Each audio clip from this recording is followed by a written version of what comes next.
said talk to me, damn it, or else I'm gonna throw you in the fire! You stupid bitch, you filthy...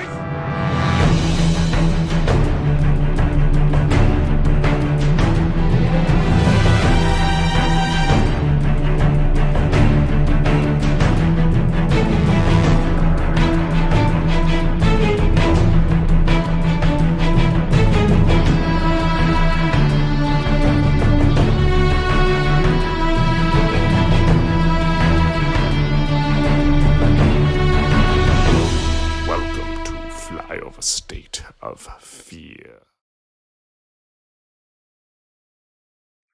Welcome back to Flyover State of Fear. We got a special one for you with the Flyboy himself, Brian Hurst. What's up, Brian? What's up, guy? Yeah, I know. Brian was on episode 2 to do the ritual, and also, I probably have more hours recorded than with any human in history. Maybe Yusuf and TJ have more than with Brian. So Brian, how's it going? And well-known internet personality Brian Hercules, my tag team duo in the internet throws. Scourge of Twitter. Yeah, we won't say the word though. So Brian, you all clicked on it, but what did you pick here to do today? A couple of months back, I standing order, we're Flyboys together. So you were just like, hey, whenever, and we just have this kind of where it's like when Joe's ready to have us on again, he'll just. But I was like, whenever that is, I was watching the Omen Trilogy, and I was like, man, I want to talk about the Omen Trilogy. Not enough people talk about the Omen Trilogy. No, it's a classic. It's one of my favorite. First one's one of my favorite horror movies, and it's just I don't know. I almost want to talk about it. Yeah, so I was like, put me on the schedule. Whenever you got an opening, slot me in. Boom. It's funny. I had a fleet of openings, and everyone I reached out to all got out at the same time. So you're just squeezed in out of. I don't want to reschedule it again because I love you. All right. Right. But no. So obviously, if you've been listening to the show, we usually do what's your horror origin story and all that stuff. I already did that with Brian. We, like I said, countless hours of content with Brian. Ritual, Flyover, Halloween episodes that are 4 hours long. I do want to ask you, Brian, what, what are your early memories of the Omen in this first movie? And that's just how we'll kind of jump into the Omen.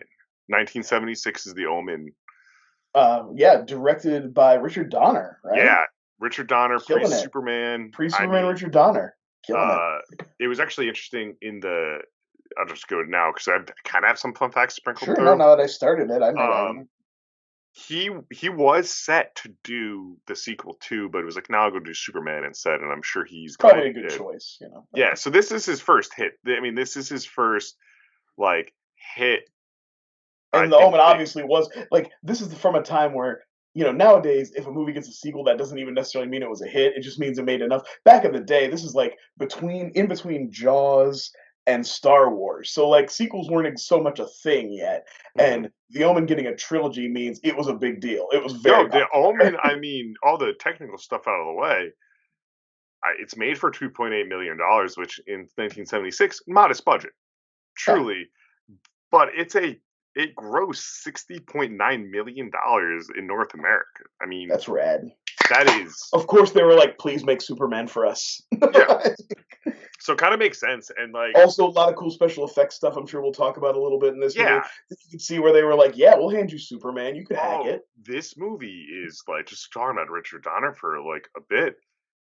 This first one especially, I throw my hand here a little bit. I think the second one is the best looking movie. And it's main notes are about that and two, but the first one, it's directed the hell out of it. Yeah. Interesting shots, just good scenes breathing. And it's a full 2 hours that it clips. I feel like this movie's got great pacing. It does. The first one really moves.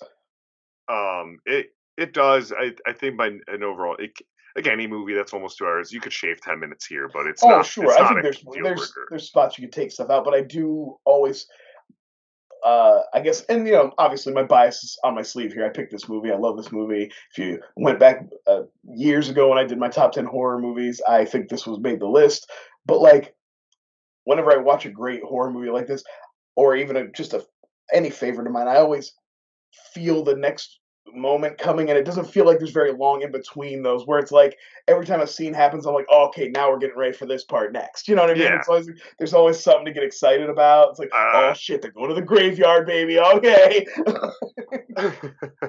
and at the time it's too, it has those moments, and to give it a little more accolades, it's it has 2 Oscar nominations, which we still don't see, but in the 70s they did.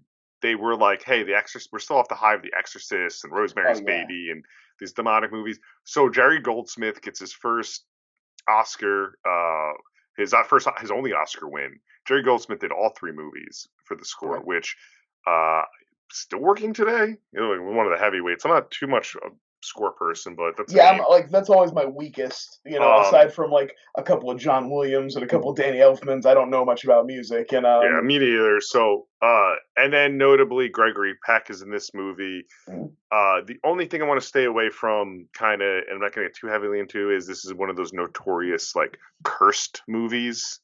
It's really it was very popular after The Exorcist to do that with your horror movie. It's like the way they used to create buzz. Like, instead of having their director go on Twitter and say that Marvel movies suck, they would say that the studio, you know, that there was a cursed production or whatever. And it's, you know, it's just a lot of tragedy surrounded it and like weird shit, like and a car accident. I think there was an IRA bombing.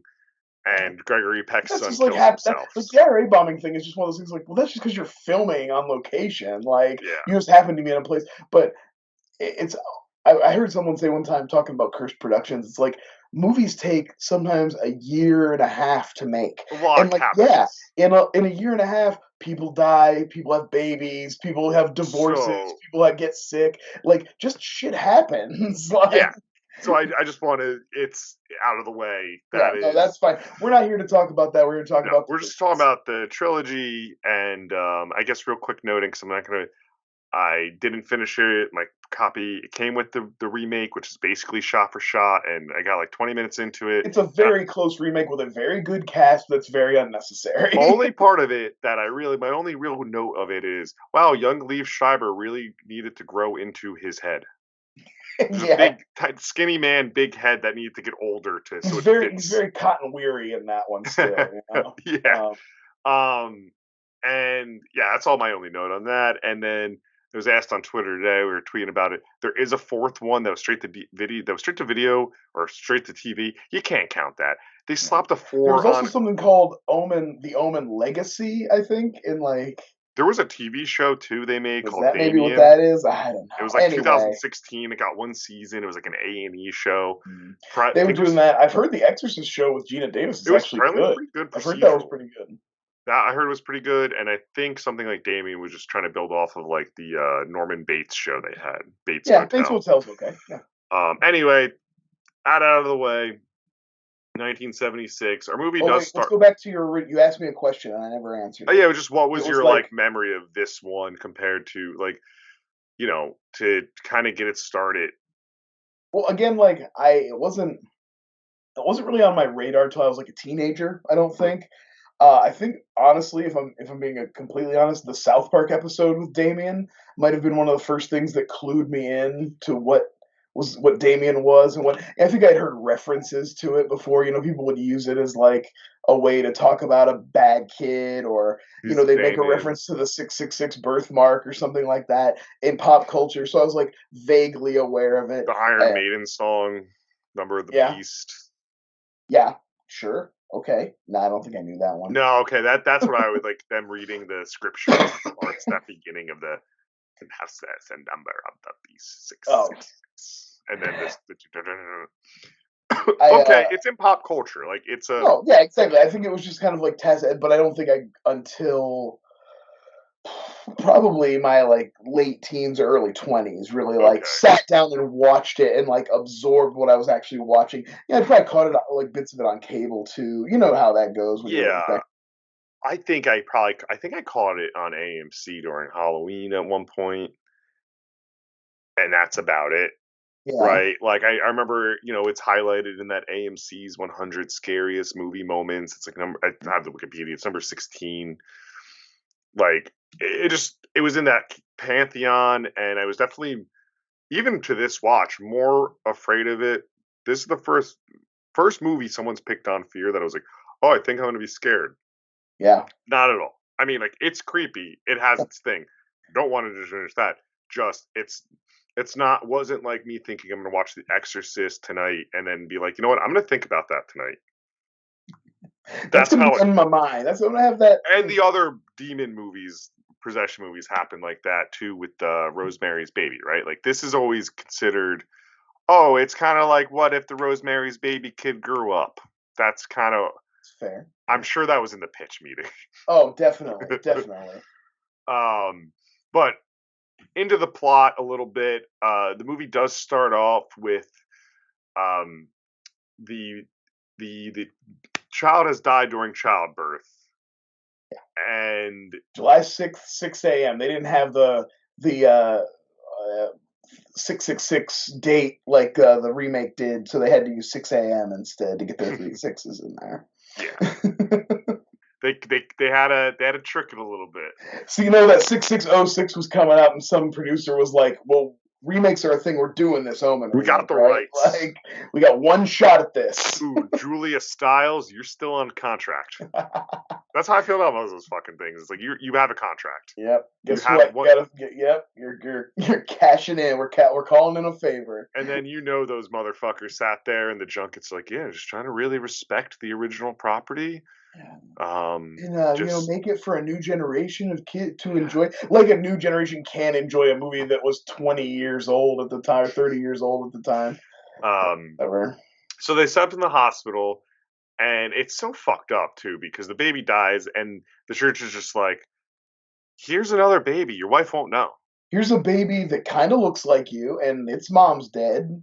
So right, like, and that's one thing to start. Like, it's just swooped in, and it's just like Italy, so there's no paperwork or anything. They're like, "We'll just do it." The priest is like, "We'll just do it on the down low. We just won't even tell anybody." And between you and me, bro. And the mother has no idea. So we get montage of like a happy first 5 years. Yeah, 5 years. I have to. Although imagine. I love baby Damien does pull a little prank on them and make them think he drowned. And then he pops out from behind. Damien, where are you? And he's just like, they're all looking at the waterfall and stuff, and then he pops out all coy.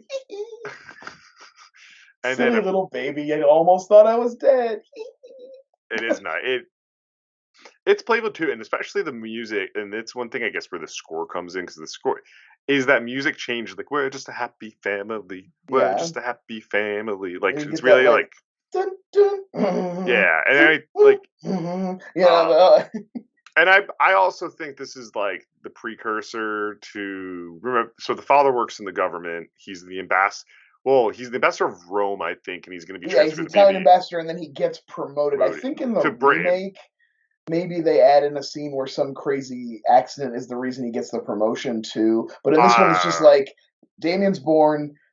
He gets promoted to become the ambassador to the Queen, which is like the most prestigious. Yeah. They're talking about him being a president himself someday, based off of that. It's towards like a stepping stone. And I get it. And you know what? Gregory Peck and his wife would have been a great looking first couple. Gregory Peck would have made an amazing looking president. He looks very presidential. Yes. So I was like, yeah, I'm on board with that. But the Damien is just Don Jr. That's my first note about Damien. He's just Don. This is Don Jr.'s story. Don Jr. wishes he was as smart. I was going to say, Don Jr. wishes he was as cute as baby Damien. That's one thing I will say. Adorable little Antichrist. Let's pause on the Don Jr. Maybe a little movies ahead. He's, that's fair.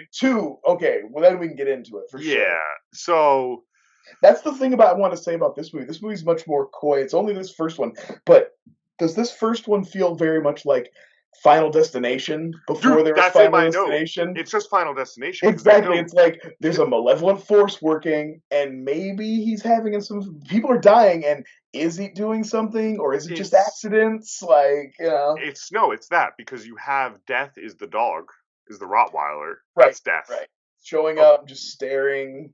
And I love how after the maid hangs herself, the dog is there, and Damien gives the dog a little wave. Dude, you're reading my mind, because it's my next. Hi, doggy. So we fast forward to Damien's kill. or Damien's first kill, and it's only just 15 minutes in. Like I said, I feel like this movie cooks along. This seems like a scene that wouldn't happen till like a half hour into the movie, but we're like less than 15 minutes. We're at Damien's 5th birthday party. And the 6th birthday. No, we're leading to the 6th birthday party, right? This is his 5th birthday, and then between his next year. Okay, so it's 5th birthday it's party. The last year, and a lady looks at a dog. That's all. She looks at a dog, and she's David like, Warner's "Okay." there, looking like Doctor Who. Yes. It's like, okay, or you're not a watcher, but the guy, the journalist, David Warner, with the camera, he reminded me a lot of a character in Ted Lasso called Trent Krim, who's a journalist and just follows everyone. He's always very dapper and like around when shit happens. I love David Warner. I mean, Secret of the Ooze, Teenage Mutant Ninja Turtle 2, Secret of the Ooze's own David Warner. But the kids out there probably know him most from Titanic, right? I mean, okay. Yeah, I'm like, okay, David Warner. Come on, you know your Titanic. He's Billy Zane's henchman. Yes. Who doesn't know their double VHS Titanic? I'm right. I'll wear those out. That is one movie I need to add to my collection just for like collecting purposes. Absolutely. Titanic holds up.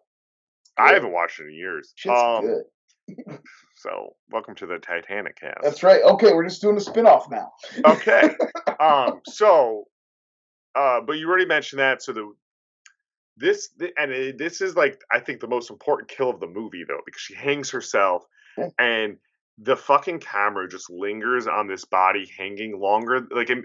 Like that's why I think this movie's directed so well. Her line too, "It's all for you," you know. It's so memorable. It's one of those great lines that everybody always gets wrong when they quote it, but it doesn't matter. You know, it doesn't matter. It's all fine for you, Damien. Yeah. And you already mentioned the hi. I literally write hi. He does a hi doggy. Like, hi doggy. I almost want to like clip in like Tommy Wiseau being like hi doggy. So and then like we get that, and we kind of get this first like. What's cool about these 70s movies is they always like to play in it being a mystery. There's always some sort of, like, almost 9 times out of 10, there's a detective story to it as well. This, we get the journalist, and he's developing photos, and he kind of sees, like, she has a photo of her, and it's in a reminiscent shot of how she died. Right, it's a photo of her at the party, but there's like a weird lighting effect that looks kind of like a noose. Yeah, so that's... And simultaneously, also, we have a priest who's desperately trying to get to what's his name, to Mr. Thorne, Gregory Peck. The Thorne, yeah. The Thorne. This is my biggest. This whole series, there's an overarching like, what the fuck complaint about it, and it's not a complaint. It's just, you know, movie has to be movie. It's that the information that Damien is the Antichrist is so easily accessible, and like so many people just know that I'm like, who? It's so written out, it's kind of funny. Anyway, like they're so literal of like, nope, it says it right here. I don't know what to tell you. And they're like, okay, kill the kid. So it's this. I mean, from movies 1 through 3, it's the same. It just gets funnier.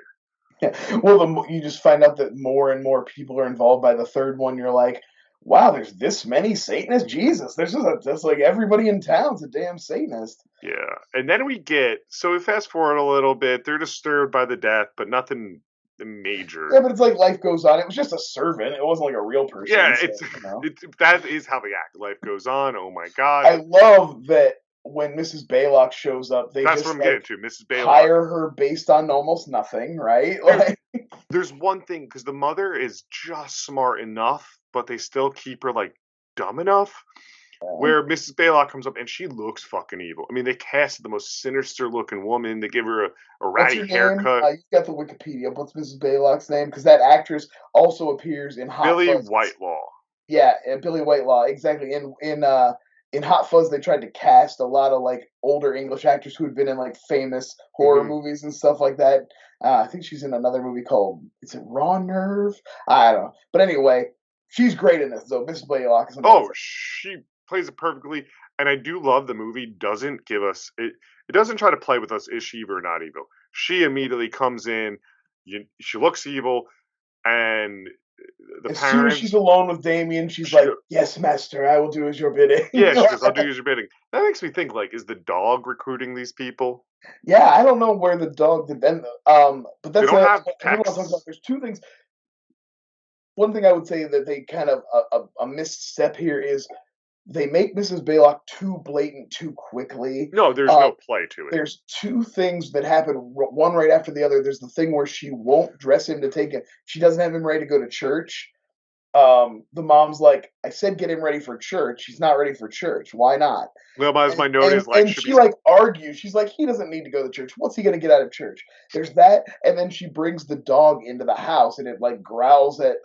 It's a nasty. I mean, it's a nasty Rottweiler. Yeah, it's a big, mean-looking Rottweiler. I love Rottweilers, so I had a Rottweiler. Oh, they're cute dogs, but this Rottweiler, it's barking. Those two. I mean, first of all, the minute she back-talked me about getting him ready for church, I'd be like, all right, you're dead. You are done here. My first note is C word needs to should be fired. Yeah, I literally didn't even write the actual curse. I wrote C word for the record. She doesn't You just started here too bold. Like Baylock is way overplaying her hand here. You want to stay in their good graces. If you want to stay by Damien, you're going to get yourself fired. And then the same thing with the Gregory Peck, the dog. You don't argue with him. If the man says get rid of the dog, you get rid of the dog. So I wonder if this is and it's a really tense scene too. I just feel like those scenes should have been spread apart a little more. They were in pretty close sequence near her getting hired, and it's like, no, too much. You'd have her out of there. You'd find someone else. In between, the only thing in between there is you have him violently fighting back against the church and hitting his mother. And cleans her clock. She's got like a black eye. Yeah, and my only note of that is not her talking back, because I completely agree with that. Is why the fuck were they bringing a kid that age to a wedding? Like, yeah, not a family I never member took wedding. Harrison to anything that young unless I absolutely like my cousin got married, and it was like her second marriage, and it was at her house outdoors. So like Harrison was little, but I just like took him away. Sure. We just walked off during the ceremony while everybody was like. I was thinking maybe it's it was political purposes of it. They were very dressed up. Did you see his top hat? I saw his top hat. Gregory Peck had a top hat. It's this freaking Angus Young motherfucker. That's all I get. Damien's just little Angus Young. Tiny little Angus Young. I'm sure that's been said before. Jumping around with strumming his hitting 4 chords and nailing it. So kids don't belong at weddings. But yeah, you're right. And then in the scene where she brings the Rottweiler in the middle of the night too, and she's like, Damien loves him, and she talks about Gregory Peck. It's so tense that like he should be like, pack your bags up first thing tomorrow. Yeah. And the Cult of Thorn, I know it's a Halloween thing, should have just sent another family in. Yeah, it's it's weird. It's just one of those things. Like I said, I think she if her whole goal is to stay with Damien, she just needs to calm down a little bit. Especially at first, she just got there under suspicious circumstances. They, kind of that thing of like nobody called. She just showed up, and she talks her way through that. But you don't want to give it a rest. You take it easy. The flaws, or the flaw of this movie, or like the purposes, is how we said earlier. It is like a Final Destination before Final Destination is the lineage of like who gets murdered and how they get murdered, and we have to get rid of who. Doesn't really make sense for the goal of what Damien wants to aspire to be. Yeah. Right? Because it's like the aspiration is the son of Satan will grow up and then become into a rich and powerful family and use his wealth and his status to also inherit the world on top there's basically a prophecy, and then later they talk about how the prophecy can be interpreted as him coming up in the world of politics. So we're supposed to think that So my point political aspirations, killing the mom, killing the dad, it kind of undoes. But then again, the sequel should have also had him growing up in the White House and been adopted by the president. But that's it for the sequel. Yeah. So we fast forward just a little bit, and one thing this movie does really well is using animals as representation, as being or source of telling if something's wrong. And the giraffes run away. They say, "Fuck them kids." Oh, the scene at the zoo is great. And then what's really gets you is the baboons in attacking the car. And have you ever been in one of those in your car? No, not one of the I drive-through have. time. No, I have not. When I was younger and before they got rid of now you go through the buses, but Six Flags Great Adventure, they would tell you to remove your wiper blades actually, because monkeys would rip them off. Oh, okay, all right. Remove your wiper blades, you go through, they usually like bang on. And now to even today, you take the bus, and before the bus even, they had the monkeys specifically fenced because they're too like unruly. Like we had an ostrich peck at our door when we were like 14, and they even monkeys are in cages. That's So hilarious. anyway, but the mother isn't acting. Did you know that in that scene? Oh no, I believe it. It's scary. She was legitimately screaming when those baboons are just fucking wailing, and Damien's sitting there all chill. Yeah, he loves it. He's like, yeah, fuck you guys. It's cool. And this movie doesn't do it, but the sequels give us insight too. Like Damien also kind of has like unbreakable qualities. Yeah. Well, they make a quick reference about how he's never been sick in this one. And he's like, yeah, isn't that strange? He's never been sick. So then we kind of go to our. Sorry, just working through my notes here. We talked about the priest, but he does finally like get Thorne to have a sit down with him because enough weird shit is happening that Thorne's ready to talk now. The priest keeps trying to get to Thorne, and another thing, and this is consistent through these movies, is except for one guy in I think the second one, no one just says straightforward what's the thing. They all talk in tongues. The priest is like, I have to talk to you. But like if you were straightforward with somebody, you're like, hey, your little baby son is actually the son of Satan. They'd be like, get out of here, you crackpot. Sits them down and is just like, here's a poem. Yeah. And Gregory Peck rightfully says, like, tell me, I gave you 5 minutes. Yeah, what are you doing, crazy? But I think this is the correct death.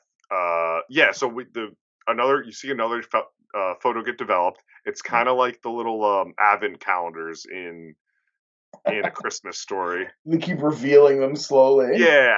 So he sees them, and he sees a big line going through the priest. But after their conversation in the park, once again, it's very intense. Still doesn't believe him. Yeah, Thorne does not. He's not receptive to the idea. But Thorne also loves his wife more than he loves this son, and it's always shown. Well, because now that's the thing. He knows it's not his real son. He knows deep down that this is an adopted baby that he doesn't really know the origin of. So, like, yeah, but he still doesn't love him. Not even he still is always just like my wife, my kid, my wife. Oh, my wife. So that happens. Priest though, and it's a crazy scene. The wind's blowing. He's trying to get to sanctuary. He's trying to get to the church. Can't protect himself. Save himself. And a rod just fucking hits him straight through. Yeah, a weather vane or a lightning rod from the top of the steeple. And it makes front page news. I like that it impales him so hard it kind of like takes him off his feet. Like it goes through him, and somehow like when it hits the ground, he goes up. He's like, oh! Awesome. And then kind of going next to next, like we also find out in this time that the Thorns are pregnant with another child, and that cannot, in the rules of Damien in this prophecy, that cannot happen. Damien will kill any baby that's. Yeah. Who is it that tells him that? Like, it's not the priest. I think it was another priest. Is it a different another priest shows up. Okay. I couldn't remember. I believe another priest also, David Warner finds him around this time because, like, once the news of the priest dying and with the spike through him, David Warner looks back at his pictures and is like, "Oh crap!" He goes and finds Gregory Peck and is like, "Hey, remember me? You broke my camera. You can repay me by listening to me for a few minutes." And I took these pictures, and like I think we're all in danger. Here's the picture, and he lays out a good. He's first one straightforward with him. He's like, "Here's the pictures of your maid with what looks like a noose around her neck. Here's the picture of the priest with the spear." He has evidence. He has evidence. But correction, it was our main priest that did mention the thing about the birth. Because he was like, your wife's pregnant, isn't she? And then Gregory Peck didn't even know yet. No, and then he gets home and she's like, I'm pregnant. So that happened. As you're saying, he does the Keith, that's his name in the movie, shows up with like data essentially, Right. like as you just said. And then, honestly, the most upsetting scene of the whole movie is when he's on the big wheel and he knocks his mom off the ledge of the thing, and she gets fucked up. She doesn't die. Again, it's one of those where it's like, it's just. Now Mrs. Baylock obviously opens the door and guides him, but Damien is innocent enough where it could still just be an accident. It could be an accident. I believe the mother thinks that. I don't think Damien has knowing intent yet at this point in his life. Like, once we get to because especially when we get to the sequel, we can talk more about that. But I definitely don't think that he knows what he's capable of here, and it's like, I don't think he's actively working, but I do think he's like a little like evil tornado. So like wherever he goes, he's just gonna get stirred up around him, whether he does anything or not. His energy will make shit happen. Like, you know. No, that's absolutely. But it's still just like, I don't know, maybe something just about a pregnant woman falling and like losing the baby. Mm-hmm. She does that, and being having to be put in what looks like a very uncomfortable like whole shoulder cast apparatus. In old timey, her arm and her collarbone like just shattered. Old timey hospitals look terrible too. Yeah, like they just looks uncomfortable in like a European old ass hospital. Anytime you're in a hospital that their IVs are still in glass bottles, that's not good. That's not a good thing. So she's in there, Gregory Peck, and now he's on. He wants to get away, but he needs answers. Yeah. So this is what I also find like kind of funny about this movie is like they would say even after this accident, his job would be like, "Hey, Greg, it's not his name. Hey, Thorne, take some time off. Take some time off. Be with your wife. Be with your kid. The country will embassy itself." Yeah. No, this prick decides to go gallivanting around Rome. That's what I want to use. He leaves his wife in the hospital and he leaves his kid with a psychopath. Yeah. Like, I get it. He's a and he goes on a dude bro vacation with David Warner.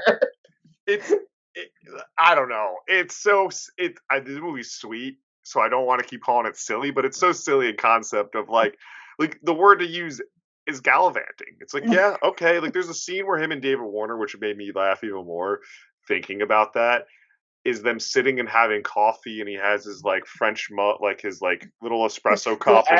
This little French cup. Yeah, and he's like, I got to get home. Like, and it's like, then go. Yeah. So that does happen, and they go there, but they do find I want to make sure I get it right. Some records about Damien's birth. They're going to find it was all burned down. Right. Of course, they find out that like immediately after Damien's born, there's like a huge fire at the hospital that kills almost anybody and burns up all the records, and like the one priest is alive and he's mute and tragically injured.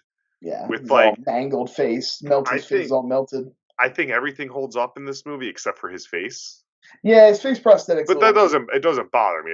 I agree with that.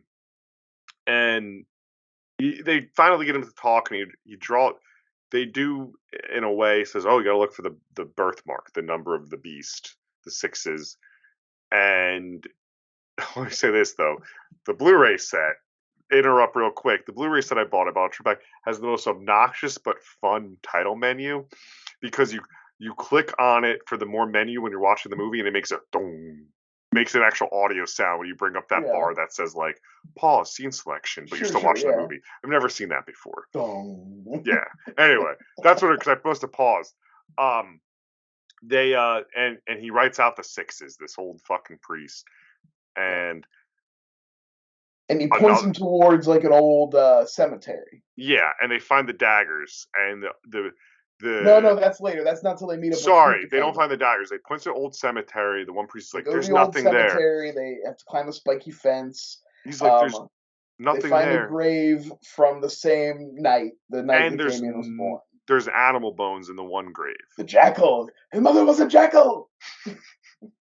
How'd that work? And then they open up another grave. And this is another thing. It's like, should be upsetting because he's like, oh, my son's still alive. It's not. He's it's like, a if child. this grave is empty, my son could still be alive. He could still be out there somewhere. And they open up the grave, and there's just a little tiny baby skeleton with a big old hole in the head. It's pretty big. I don't know. It's little. It's pretty small. It's real. It looks real little to me. Listen, as a baby dead skeletal expert. No, I don't know. I've watched a lot of those oddity shows where people think it's a personality to have gross stuff in their house, and I've seen a lot of baby skeletons. Okay, so it's a baby skeleton, and it's got a big old hole knocked in its head. It's brutal shit. That's a great thing about this movie, though. It's fucking brutal. And I was thinking that about. There's a scene coming up that we'll talk about soon, but there's a couple things I was like. I mean, I know they were in the remake because they basically just remade this movie. But I think if you made like a modern version of The Omen, there's things you wouldn't put in. It's coming. I'm sure it's coming. But a lot of movies, even I would say post 1970, and more so 80s, stay away from anything kid related. Yeah. Or if it's kid related, it has to be so heavy and weighed down. I mean, this is a heavy movie, and so they find the grave and get attacked by dogs. They get attacked by more dogs, and that fucking Rottweiler's still there. It's a different Rott. Gotta be. They're in like Italy. It can't be the same Rottweiler. But that's what I mean. The Rottweiler's just the devil. Like it's just. There's just Rottweilers are a symbol of the evil. What's kind of cool though, not cool, interesting. I didn't say cool. Interesting is this movie was released a month before the Son of Sam murders, where he talked to a dog.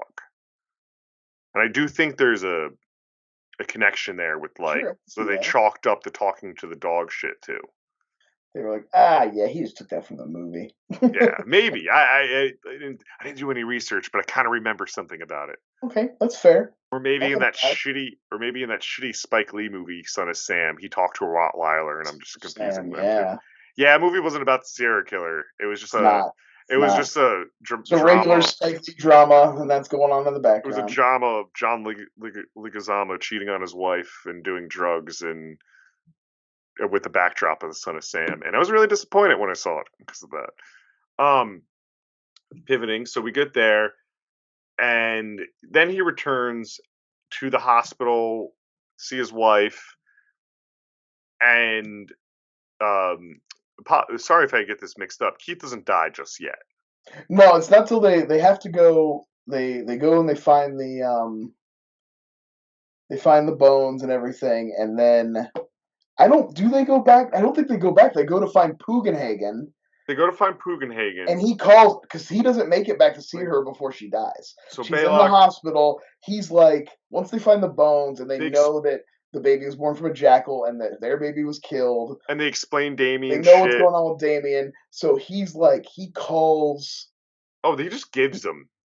No, Carl Pugenhagen just gives him the daggers. Right. He calls home and he's like, or he calls the hospital. He's like, get clean up. I'm sending somebody to come pick you up. Get ready. And then while she's getting ready, Mrs. Blaylock shows up and throws her out a fucking window.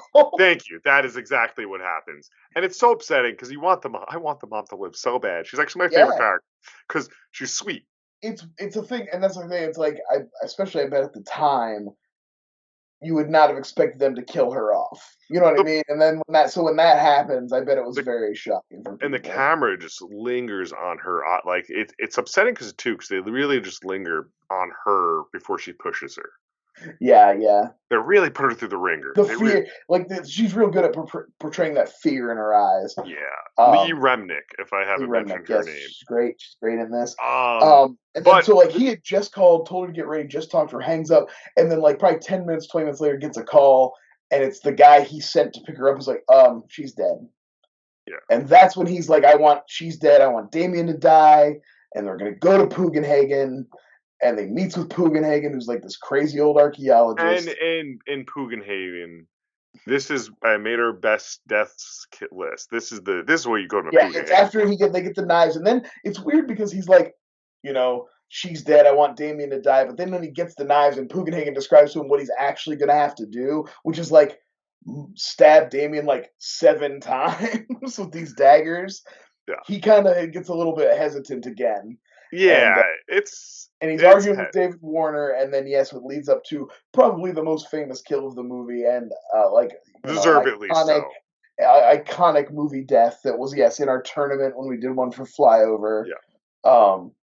A very Final Destination. A guy the brake gets out of his truck and the brake kind of goes, and then the truck rolls down, and a big sheet of glass comes off the back, and whoop, and just like the way his head rolls forward, the perfect little bounce, it's incredible.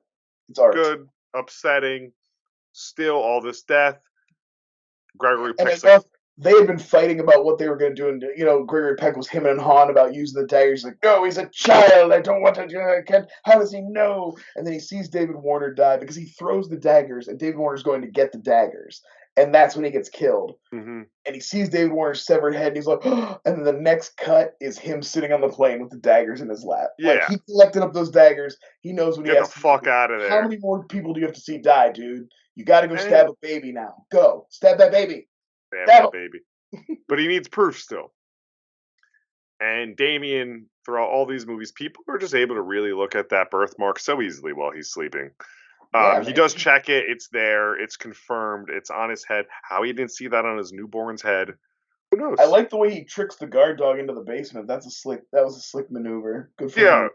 Gets a little of the dog, has it out, and really swiftly takes care of the evil wench. Yeah, and Mrs. Baylock jumps on his back, and she's real crazy and screamy, but he pretty much bodies her immediately. Mm-hmm. And he takes Damien, and he's fighting Kate, but he's like, fuck you, throws him in the car. Really just like dad. Like, Gregory Peck doesn't just always look like he's had good dad strength. Oh, definitely. He's wiry, he's real tall and lanky. So he throws him in the car, and he takes him to the fucking the church or some sort of cathedral-ish, and puts him to stab him. Gotta be on consecrated ground. Yeah, so he takes him to a church. He's ready to stab him, and what happens? A cab happens. He the cops. Now wait though, there is a great moment of the reason he has the hesitation is Damien's. It does the whole no, Daddy, no, Daddy, and that.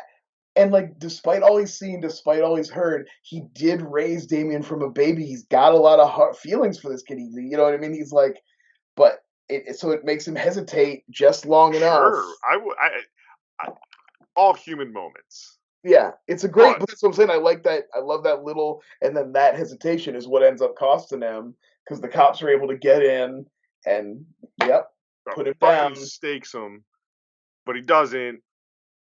The police gun him down because the police are on his tail.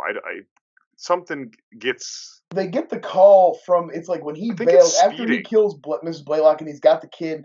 He busts through. There's a security checkpoint at his house. Yeah, he's speeding. Blasts through it. Yeah, so they blast through it. So the cop there is hey, something going on. Might be some kind of international incident. The ambassador just blasted through here, or whatever. They gun him.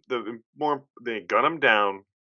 We cut to a funeral for both the father and the mother, or just the father, and pan down. We hear Mr. President. Someone acknowledge.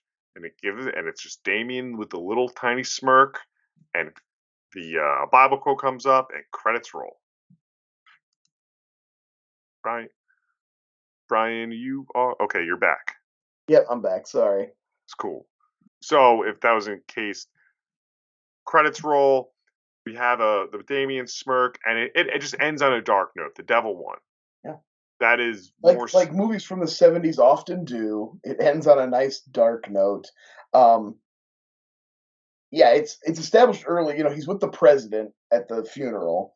It's established earlier that Lee Remick thinks that Gregory Peck is going to be the next president because he is close with the current president who was his roommate in college or something. Mm-hmm. So that's movie one.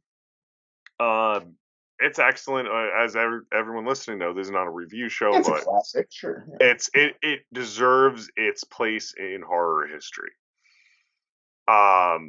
Totally holds up, totally creepy, totally moves. But then there's movie two, and this is what I was more interested in. While 2 and 3, because I had never seen either of them. And honestly, I thought the sequels were going to be regarded like how like the Exorcist. Well, I know Exorcist 3. Like I love Exorcist 3, but I just mean like how those sequels overall though people don't really or like except for this channel or like the Jaws sequels, like they're just lost to its time period. Oh, just watch the first one. Don't watch anyone. No, this generally confuses me because 76 to 81, so basically the 70s. Yeah. You know, even though it's 81, basically the 70s.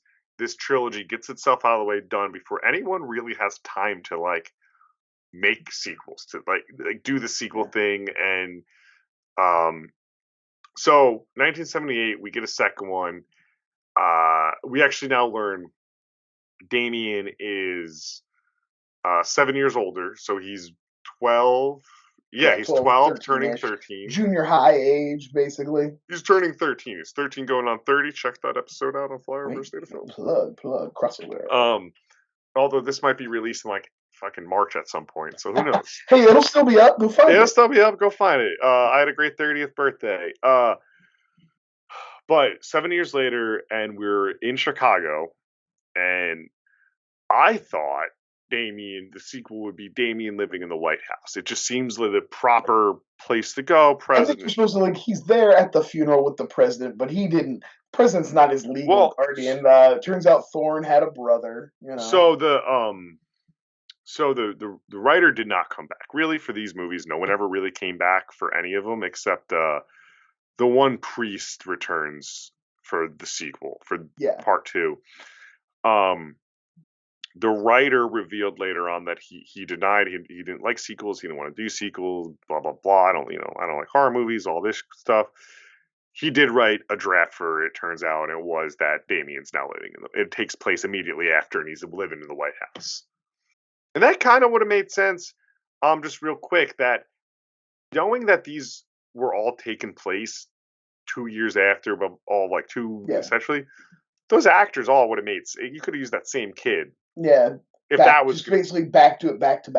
Yeah, but I don't. The thing is, like, it doesn't really bother me that they don't do that though. Like, I don't. I think what they do is interesting, and it speaks more to what they say Damien's goals are in the first movie, where it's like to accumulate wealth and power first. So the sequel, 2, it's 7 years later. Little note though to Aunt Miriam is Juno and Beetlejuice. I was like, where's that woman from? Yeah. And we get it. They're living in Chicago to a wealthy family. You find out the Thorns are actually kind of like basically like barons of the industry. They're industrial. Yeah, industrials. They have like a food production business, but with other things, and they're still politically connected. Sure. And Damien and his, I guess now would be stepbrother, his cousin. It's his cousin, but they've been raised together for the last 5-7 years, so they've been raised like brothers. Yeah, that's his adopted. And also that boy, Mark, his mother passed, and then his stepmother is the woman you were talking about. Yeah. Oh, no, sorry, that's Aunt. You were talking about the aunt. I was just saying the aunt. What's the mom's name? What's her? This one's set up. Sorry. The mom. No. The aunt is Sylvia Sidney as Aunt Marion. Aunt Marion. She's married to who would be the uncle, but it's not Mark's mom. She's not the biological mother of either boy, and that is brought up to her by Aunt Juno. And kind of that's Lee Grant. I'm sorry, Ann Thorne. I was just talking about Juno. That was the actress. That's it. Yeah, Ann Thorne is. So they're that's like the backdrop of this, and a big part of it is it's in a military school. Really strong. They're heading to military school. Shout out Child's Play 3. I was gonna say very strong Child's Play 3 vibes. One thing that just stands out of this movie, and we don't have to go through it. I don't think the sequel is as detailed as we just did the first one. No, that's fine. But the look of this movie, and it could have just been my Blu-ray, like the Blu-ray restoration of it. It's so pretty. Yeah, it's a good looking movie. I really love the way they shoot the climax at the museum at the end looks really good. Like the color palettes in every scene, like it's just something I noticed because they use a lot of these deep colors and like they utilize the technology of the time too and the styles a lot more, so it pops. Maybe it's because the first one is so tonally gray. Yeah, I can see that. Sure. This really uses color well and frames a shot, and I don't know, maybe they were more concerned about that.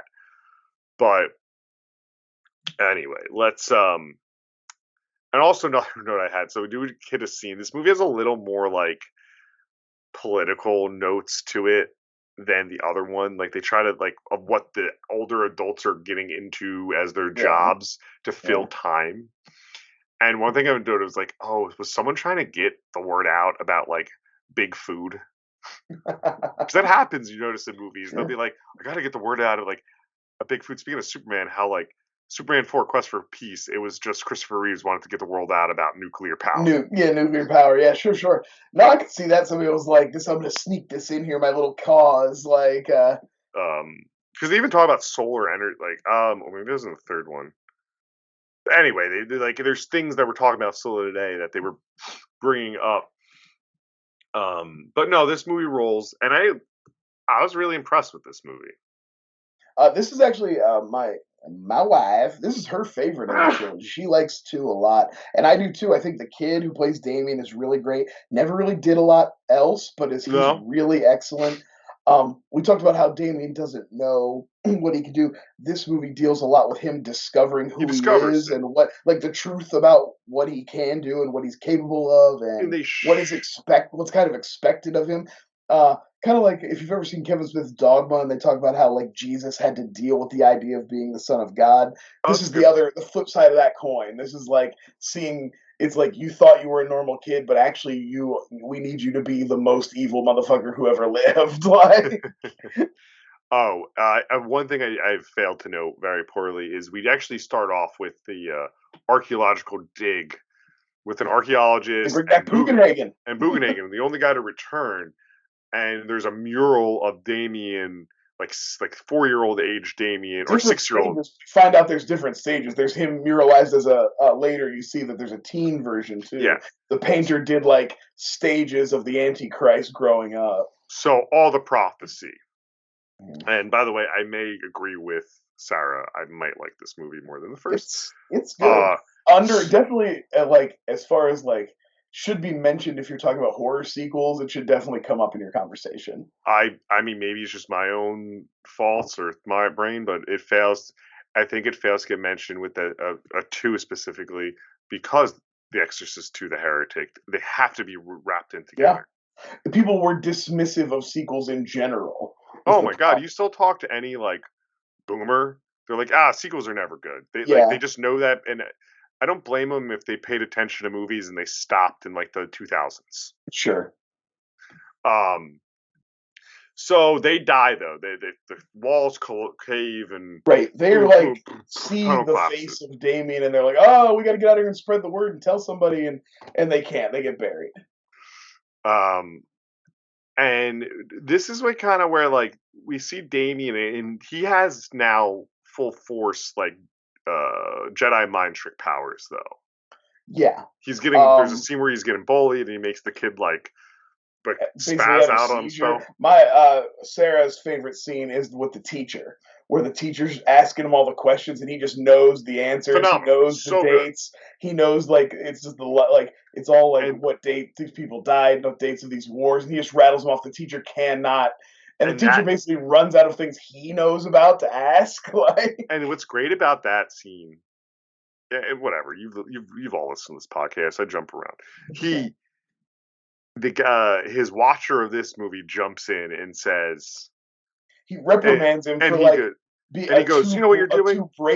Too brazenly like showing off, and it's Lance Henriksen. Your boy Lance Henriksen, my motherfucking boy Lance Henriksen. But Scream 3's own Lance Henriksen. I have skipped over the first death, which his Aunt Marion sees thinks he's a bad influence. That's Right, and Juno. Marion's already trying to warn, like, first scene of the movie, she's trying to warn about Damien. She wants Mark and Damien separated, basically. And I don't know why this movie said, let's use a raven instead of the dog, and it's the only thing to me that didn't come out as creepy, the raven. I think a raven's more of a cliche, and it's sinister. That's why, like, except for the bird attack. It doesn't feel as original. Like, the dog felt like something that was distinctive to the Omen, whereas a raven could be in, like, lots of different movies. So she sees the raven, and then she in the middle of the night, and she has a heart attack, and that's kind of her first, except for the death in the tunnel. It's her first mysterious death. Like, it's not. Speaking of the first. Tragedies start to circle around Damien again. We're talking about the evil tornado. Even when he's not actively doing things, shit is just spiraling around him. Not to mention, there's always like 4 or 5 people in his life who are like making stuff happen too. Like, it's final. You got the guy who works for his uncle with the curly hair with the perm. You got Lance Henriksen. He's in on it. You know, there's like a couple. He's got some helpers. It's still Final Destination before Final Destination full force. Oh, absolutely. I think until the third movie, it's Final Destination. I mean, come on, like, I don't want to jump ahead, so we're gonna say. Yeah, so I just want to make a point that she's dead. And the one thing about the Raven, though, speaking of them being not that creepy in this movie, is currently where I live, we are dealing with not a Raven infestation, but a black vulture infestation. Nice. And I can't take the trash out in the morning because gangs of 4 to 5 of them sit on the trash cans. Those motherfuckers are big too, right? They're huge. Yeah, they're maybe like spanning wings out maybe 3 feet. That's crazy. And I used to live in a place like people talk about ravens. Like I used to live in a house where bats, like at dusk, there was a tree and there's bats living in the attic of my other place where I was living because I was living in a real shitty old farmhouse, and bats would just like dive bomb between my house and this tree for hours, like around dusk. And it's like that's the time I was coming home from work and stuff. You'd just be like, that's equally as scary. If we remember, and if whatever, Yusuf, I'm gonna send you a picture to show that here of the dumpster, what it looks like every morning. Because that triggered some shit in this movie because that's much scarier. And I got a raven is kicking. I don't go near them. I go. They sit in gangs of 4 on the chimneys during the daytime watching everyone. And there's building after building after building because it's warm. And they can't do anything about it because of federal birds, so they just got to let them eat the trash. And there's trash every morning, every day. Just tearing everything up. Everywhere. Yeah. But maybe they're just Damien watching. Yeah, maybe you just got an Antichrist living near you. They live upstairs. So the most evil thing Antichrist can do is vacuum at 10 o'clock at night. We've all and yell at each other. So they so we know the Raven is like a red herring of the movie, not the dog. And Thorn Industries, like you kind of said already too, they have all these different people now that are intertwined with knowing who Damien is. Yeah. Which is a little less scary than the first, though. But like I said, this movie plays its tension so well and its scenes so well that I didn't really think about it.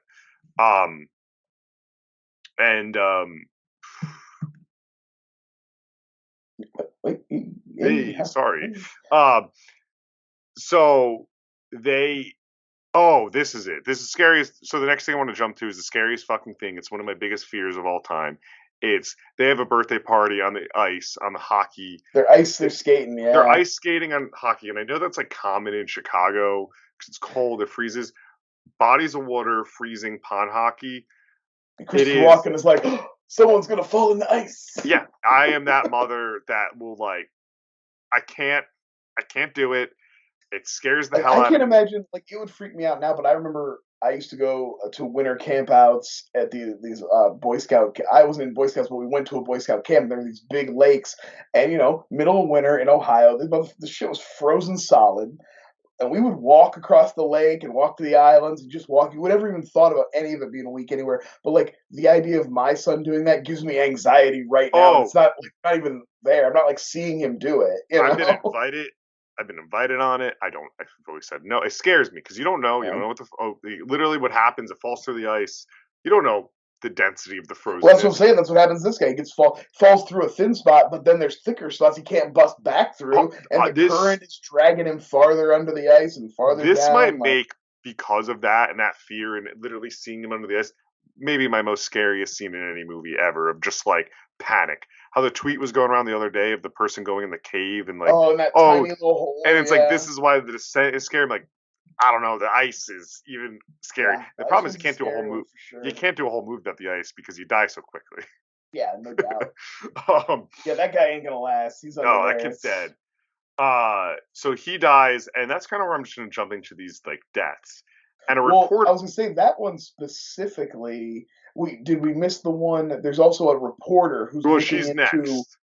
Next. That happens next. She shows up and she's onto the trail of kind of what's going on. Well, she's investigating what happened with Thorne in the first movie, like why the cops killed him, what was he trying to do, what was going on with him. What's neat with her is they do a fake out because they set her up with this very like red coat, and she might be a replacement of a Damien disciple.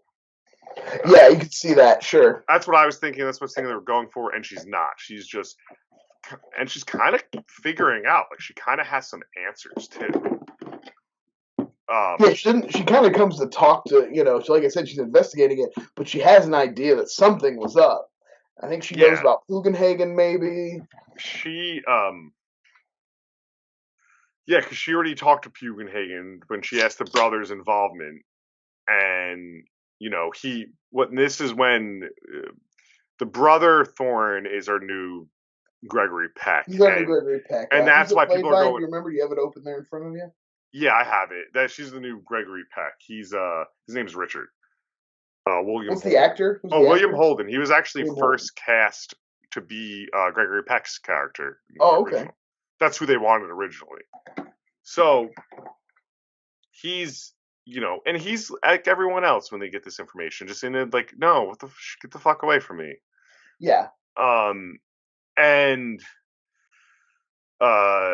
he says that, but he's also given more information from the reporter, and they are arguing,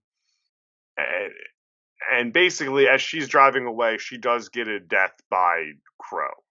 Well, yeah, basically, Crow pecks at her, and she's like swatting at it, and walks out onto the road and gets hit by a truck, right? Yeah, because it's in the Wikipedia says, having recently seen Yeagel's wall herself, Joan is horrified when she visits the academy and sees Damien in person. She drives away in a panic, and then she's also and she saw the wall. Yeah, he gets her eyes pecked out, and then she's also fucking run over by a truck. Damn. So like dead. No, just blind, dead. But now our Richard he's more aware, and this is when we get like word that the sergeant is in with Damien. That's where this is. We learn. Yeah, that's where you kind of realize that Lance Henriksen is in on it, and he's like warning Damien and helping him. Mm-hmm. Yeah, and then the devil people get upset when Damien gets a little injured from the fumes in class.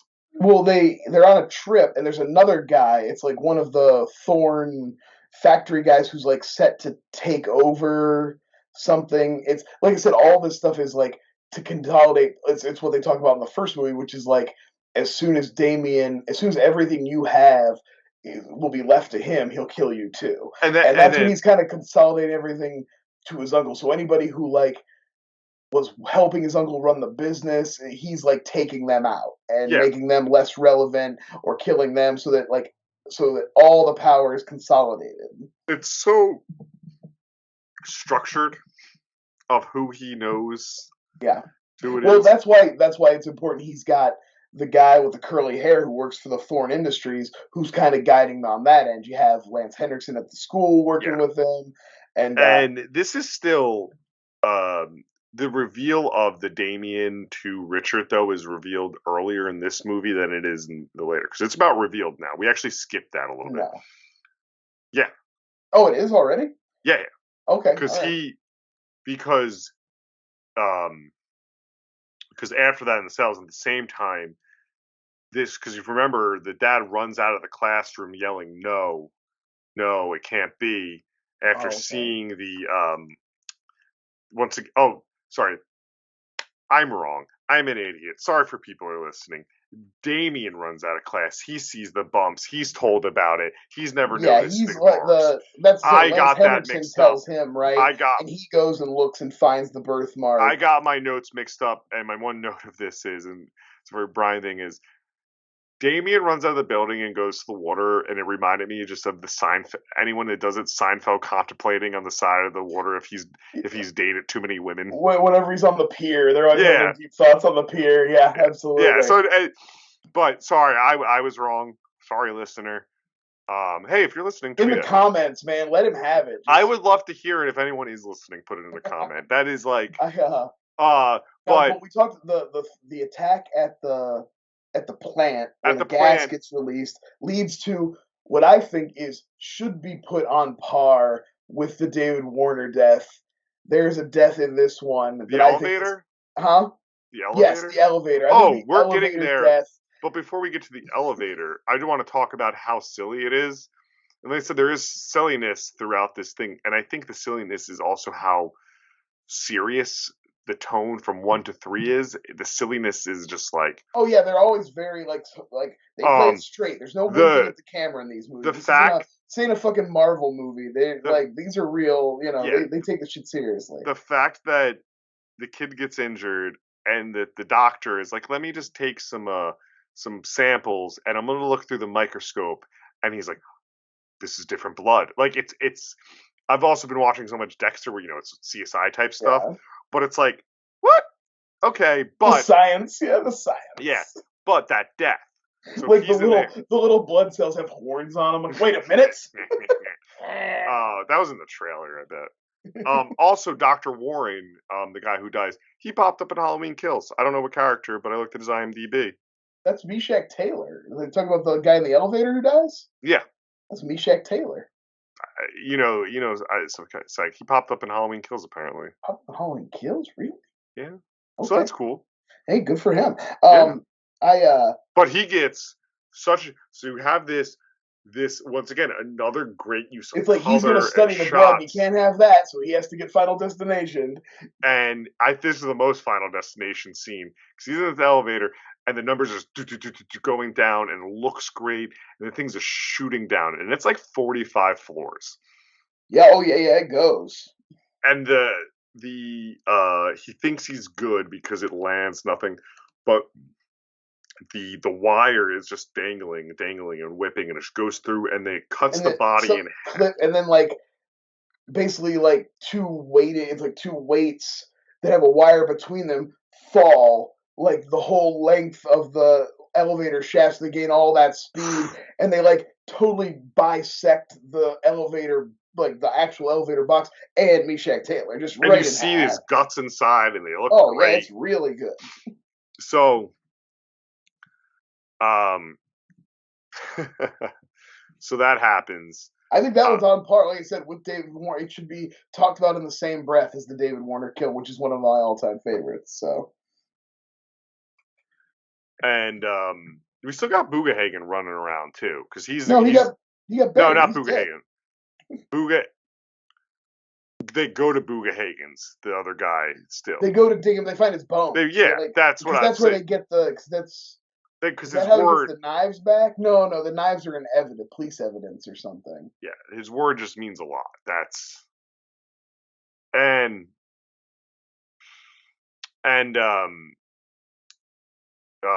this is what I love though. Dr. Warren, before he did die, that is who it is. Dr. Warren, I believe. Is that the guy's name? Hold on, I'm looking right now. Yeah, please correct that. I think we have it. I'm talking about the guy who gets bisected in the elevator. Oh, okay. Sorry, I got the wrong. Dr. Kane. That's Dr. Kane. Dr. Warren is our new Bugahagen. That's who in Halloween Kills. He's our new Bugahagen. And he is the guy who is like, hell yeah, because he goes to Richard Thorne. He's the only guy who doesn't beat around the bush and says, Damien is the Antichrist. look for these numbers. You be fucked. Get him away from you. Get him away from your wife and your kid. Like, I don't, like, he couldn't be any clearer. He says, I saw him on the mural. Yeah. This is who it is. And it's my one note. I was like, hell yeah. So that's what I was trying to jump to. This is a little bit before Damien eats his corned beef sandwich. This is after he eats his corned beef sandwich. It's a very important part of the movie where he eats corned beef. It's very important to the movie. She's like, you want some corned beef sandwiches? And one thing I like, though, this movie did a little different and better, too, difference of families, is the two parents, surrogates, the aunt and uncle, have a lot more love for Damien than, like I said, like Gregory Peck showed. Yeah, I agree. Like the Richard Thorne, like, he cares. He doesn't want to believe it. But he does find it out for himself, and he does get his hands on them daggers. Yeah, he does get his hand on them daggers. I also like a big part of what I like about this movie is they show Damien struggling with the information and what he wants to do, and like, yeah, because he's a silent kid. Like, he's a bit of a prick, but he's not evil. No, he's not inherently evil, like, yet. Yeah, he's struggling, and that's a big part of this movie. Let's see. What's the next? Is the next death the train? The train yard? Yeah, the train one's fun. Because that is like is that Doctor? I think that is Dr. Warren who gets the train. Right, it's Dr. Warren. Also, I like Dr. Warren getting more and more paranoid as the movie goes on, because he was the one who already knew the girl in the red coat. So, like, he's been in it ever since. He's like, he's getting, like, progressively more paranoid about being killed also. And he's our Thorne. Yeah, he's our David Warner. Yeah, he's our compared to the first movie, he's our Budenhagen of this movie. Yeah. He's our also, but like I said, he's also our David Warner. He's like palling around with Thorne. He's going and like helping him on his little investigation too. He's a good character, and they go and this and is they show him kind of unraveling, and like the effect that this should be having on a person if you knew all this information is happening to him. He's like fully like freaking out about it, which is realistic. I like that. Well, at this point, this is the guy who now, when you do see it, he locks himself in the room with all the crosses and everything. Yeah. And when they come out, he needs him to come find that. Basically, the mural from the mural is in the city. It's in a train car, and they go to the train yard to find it. And they see that, he believes it, but this is when he gets back home, and this is my favorite scene is with the kid. It's when Damien and his cousin are in the woods. Yeah. Because at the same time, his cousin hears somebody talking about putting it together. This about what's going on with Damien. This goes with the scene that I really I like, that he's just straightforward. He's like, this is the fucking kid. Yeah. This is what it is. This is what you're kind of, and the son is the actual son. Hears he's like on the steps or something. Yeah, he hears the whole thing. And he says, you know what, fuck that. I'm going to go confront Damien. Yeah, because to him, you would too. Like, you grew up with somebody, say you've got, a brother who's around the same age as you, and then all of a sudden you overhear some fucked up shit about him like that. You just go right up to him like, you're not afraid. You grew up together. You know him, and maybe you've wrestled. You probably kick his ass. And so you'd go up to him and you'd be like, no, hey, Damien, are you the Antichrist or some shit? What's going on with you? Yeah. And he confronts him head on. I mean, head on, and this is Damien's turn. This is when he goes full evil. He doesn't want to. He fights it. He does not want to hurt Mark. He does. He loves Mark. But that actor owns that scene so well. And in the woods, he makes that turn, and like the kid, like I said, the kid who plays Damien is incredible in this. I think without his performance, this movie wouldn't fly. He goes, please come with me, Mark. And he just then force chokes him like he's Darth Vader. Mark. Yeah, it's great. He gives him like an aneurysm or something. He kills him. Yeah, and then the parents. But he doesn't want to. He feels bad about it. He doesn't. But when he does it, that is kind of the last vestige. He kind of like gives over to his evil, and that's it. And then the parents come in. And they're like, "What the fuck?" And the dad kind of knows. Like, we kind of skipped out of order of places, but whatever. Dad's like, "Get the fuck out of here, go." Yeah, He's okay. Like, and Damien, like you said, he's now upset. He's just like, get away from me, kind of like, you know. He's just at this point, he's just like, but his son is dead in the snow. There, he's just like, get the fuck away from me. But this is then the next scene is the train, and it's such a cool train death. It is really good. Because it's not what you think it is. You think it's going to be like two trains kind of smashing together or get run over. Nope. The train shifts tracks, and a clamp just clamps them up, picks up the actor. It's got the guy by the waist. Yeah, almost like a ride. Yeah. And then just takes him and then rams them into. Yeah, and like you just get like you don't see it obviously, but like you imagine that he would just be pulverized. It's just like you'd be crushed, like his whole pelvis and lower half would just be smashed like an old pack of cigarettes. I didn't hear it. You didn't hear it, but you almost hear a crunch in your head. Yeah. Like so yada yada. And that's when he sees the wall. He sees Damien's face on the wall. This is when I think the movie. And then so like now we're getting into the end game of like we have the graduation and they have that party. And you see Damien walking like a pimp with those two girls, right? Mm-hmm. Damien is ready to live the fucking life. Well, that's what I'm saying. He killed his cousin. He's turned evil. He's fully embraced his power now. Like he's got the one on each lady, one on each arm. But Thorn is like fully bought in. He knows what he has to do. He's gonna finish his brother's work, right? Thorn, and Anne, the mother, they're running in there to the party in the museum. Well, they go to the museum because that's also where he stashed the knives, the daggers. Yeah, this is the daggers. But they're going there and they know he's there, and like it's gonna be part of the master plan. Maybe I'm dumb. I was genuinely surprised by Anne's turn of being. Anne's turn is so good, right? And it really is a genuinely and I think the reason it works is because they give you enough. Damien has enough people helping him that you aren't looking for anyone. I'm not looking for it. I literally have a note from earlier on. It was actually during the corned beef thing. She's like laying with Damien. They're like watching TV, and I was like, oh, I literally wrote, oh, Anne loves Damien more than Gregory Peck ever did. Yeah, and it's like, and now you know why. Yeah, and it's like she inserted herself in the same way. You know what I mean? Like, and remember, she's the adoptive mother. Yep, she's not the original mother. She inserted herself into that position. Her turn is great, and then you get the double turn because she's revealed. And she's like, I did this for you. And Damien just is like, burn. Don't give a shit about you. Well, she says, I'll always belong to him.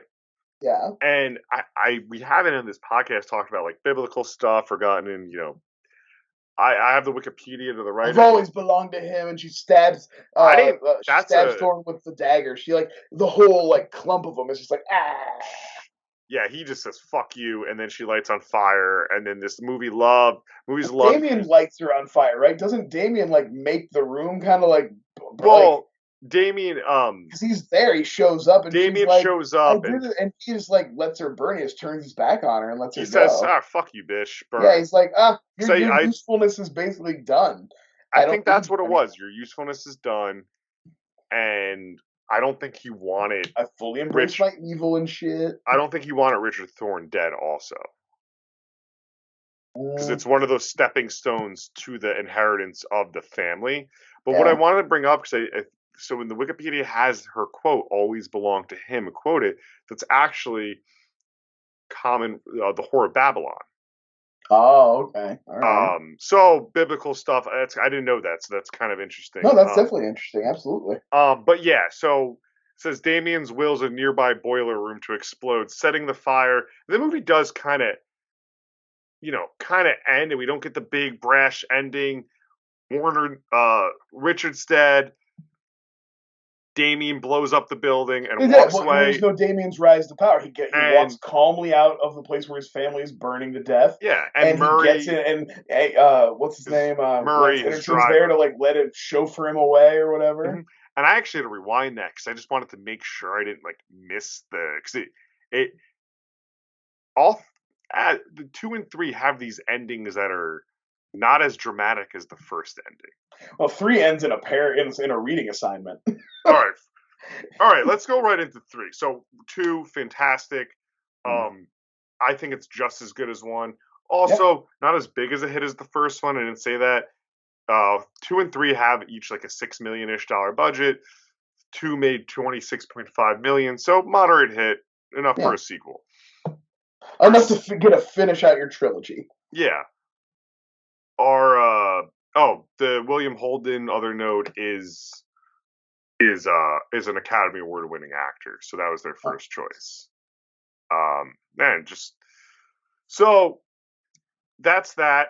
And the third one, and this is the weakest one of them all. This is 100%. But no matter, despite that, the final conflict cannot take away from the fire that is Sam Neill in this movie.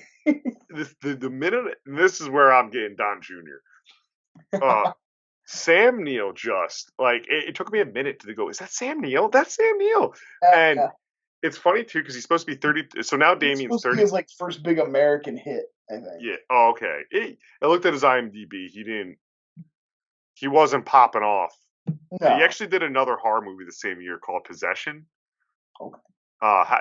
Don't know it. I haven't seen it, but so he did these 2 devil movies, horror movies each year. So, but Sam Neill, I was like, I think it's just people looked older years ago, like styles. I was like, this man looks he's 47, not 32. And now no, Sam Neill is 34, so he's playing age appropriate. Age appropriate, yeah. Well, also he's got that dumb haircut and stuff because he got to make like Damien, so he's got to have like basically a bowl cut like a bowl cut with a part in it, kind of. Yeah, they really accentuate my hairline was receding. They really accentuate his receding hairline with the cut.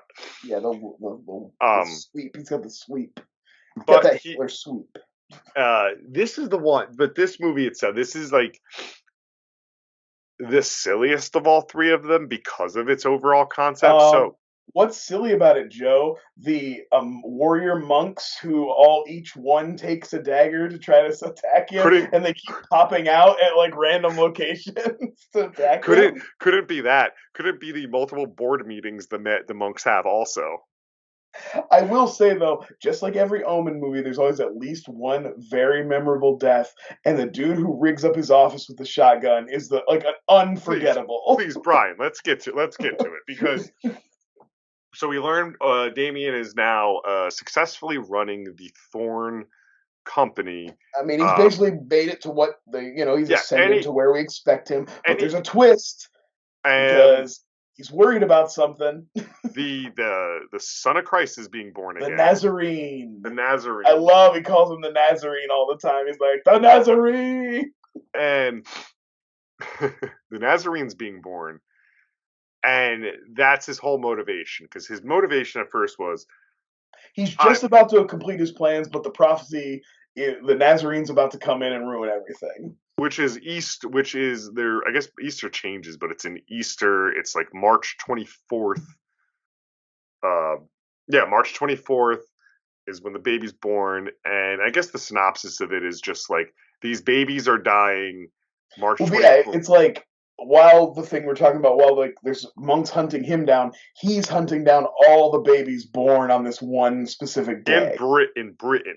Yeah, they have to be born, and they'll rise from the Isle of Britain or whatever. There's a poem in this one, a little bit of callback to the first one. There's like a poem prophecy thing for the Nazarene as well.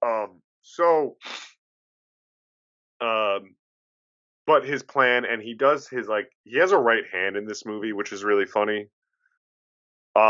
Right hand also just recently had a baby. Right hand had a baby, and the right hand is like, they don't hide anything. It's just like, yeah, what's your bidding? It's how the movie is able to get his monologues out. Yeah, he needs somebody to bounce his monologues off. Yeah, that basically instead of him talking to the Jesus statue, and I want to get to that because you saw my tweet today. Mm-hmm. They bring back the dog motif. That's one thing before we start talking. Yeah. They get rid of the crow. I kind of wish we had a combined crow dog, like a crow and a dog. Crow riding on a dog. I'm into that.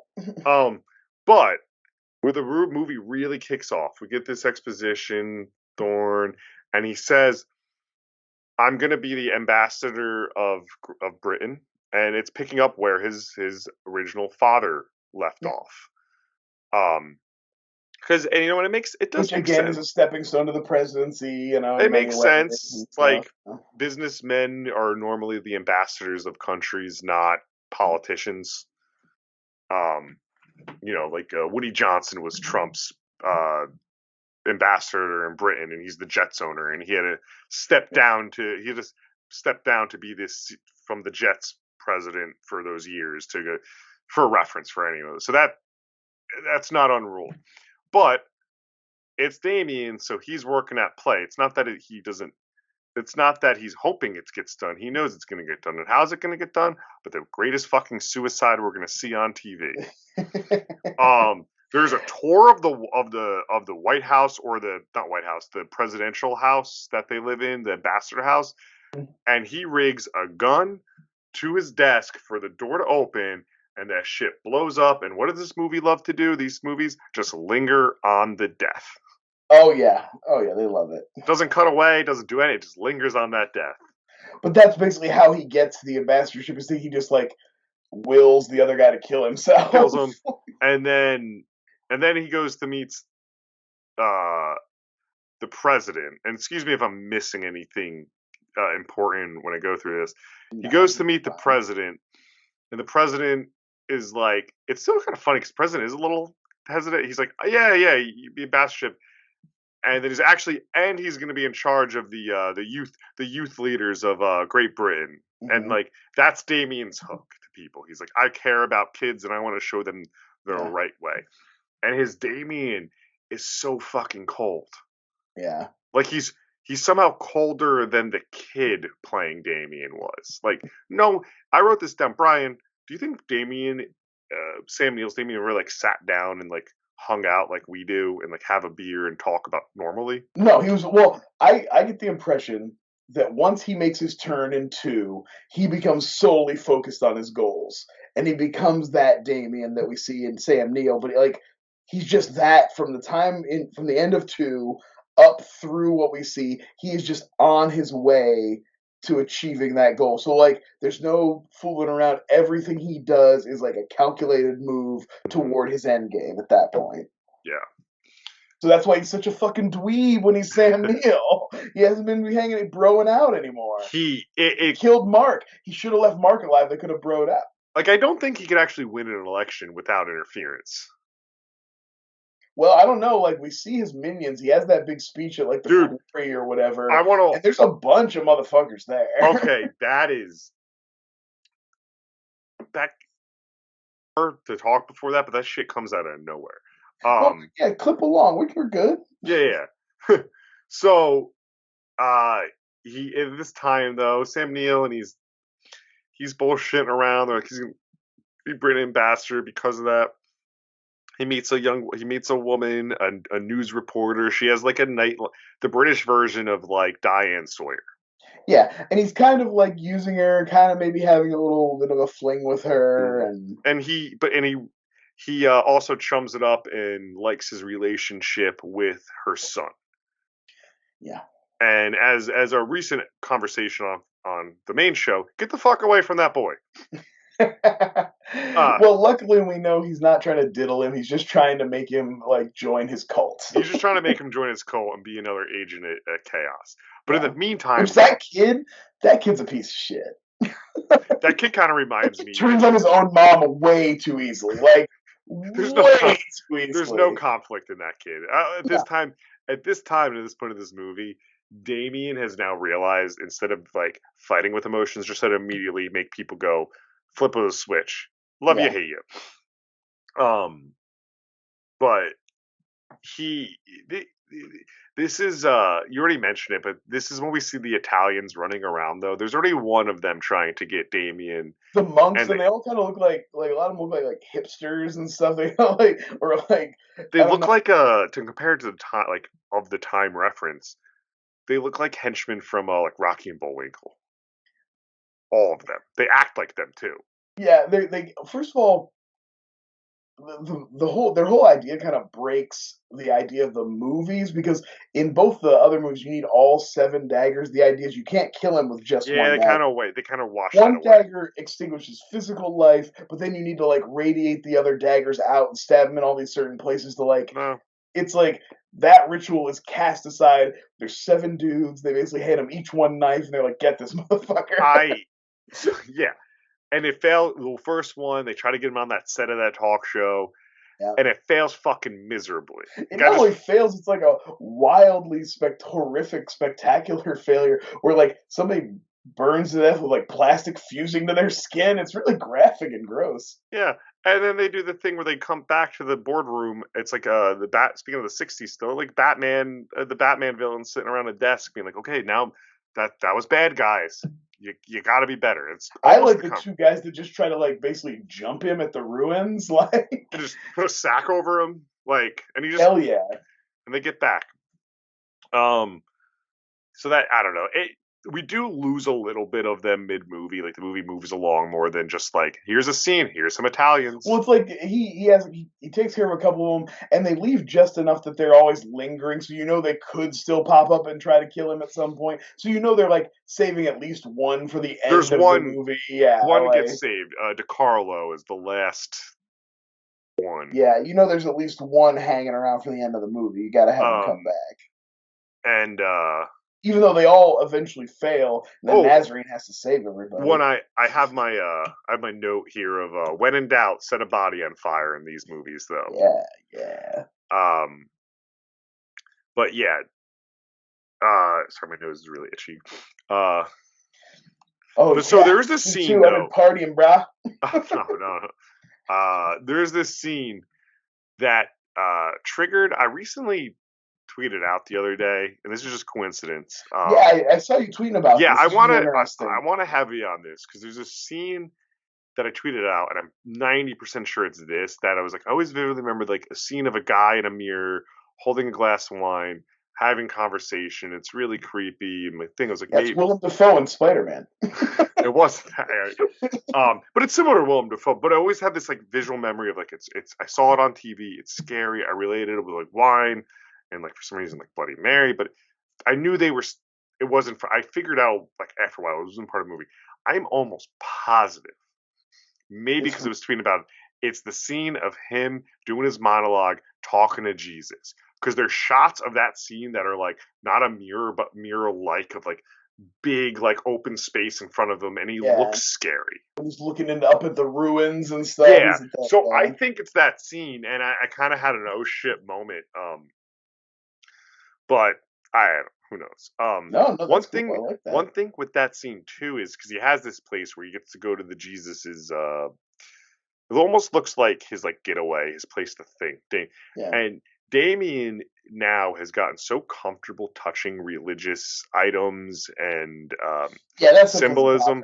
He grew up. No, because in the original, I was watching the other night Vampire in Brooklyn, and like it's like in the original, it's more like the bit of like when Eddie Murphy walks in the church and his hair sets on fire and steam comes out. Like if Richard Donner was still making the 3, that's what would be happening in the third one.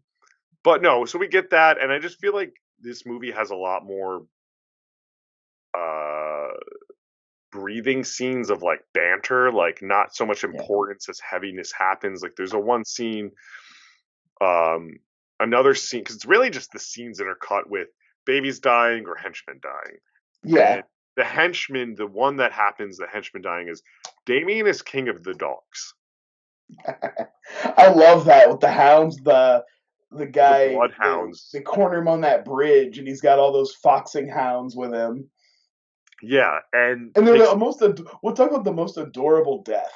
They're so cute. It's the one the horse bucks off the one because Damien's like, haha, not today, sir. Bucks the horse off. He's got animal spooking powers. We know that. Yeah. So he spooks the horse, and the horse bucks one dude just off the bridge. With the other one, because they couldn't, and I respect it, the camera trickery. They couldn't show the dogs biting in and really get like the technology wasn't there to make it look good.